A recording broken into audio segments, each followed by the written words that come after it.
Good morning সবাই, কেমন আছো? আমি ভালো আছি। তো সকালবেলা রান্নাঘরে চলে এলাম রান্না করার জন্য।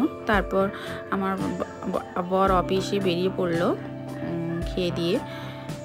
তো তারপর আমি চলে এলাম ভেতরে এসে স্কুলের জন্য রেডি হব, ছেলেকে আনতে যাওয়ার জন্য। তো তার আগেই আমি কিছু কাজ করে নিচ্ছি, ভাঁজ করে নিলাম জামা কাপড়গুলো। তো এবার ছেলেকে আনতে যাওয়ার জন্য বেরিয়ে পড়লাম।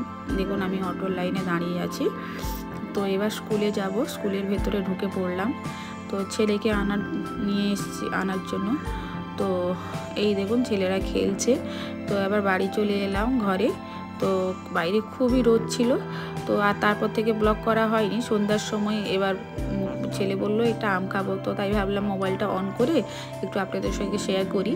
তো কেমন লাগছে আপনার এই মিনি ব্লগটি, তো কমেন্টে জানাবেন। যদি আরও ব্লগ ধরুন আপনারা দেখতে চান, তাহলে আমাকে একটু কমেন্টে জানাবেন প্লিজ। Thank you.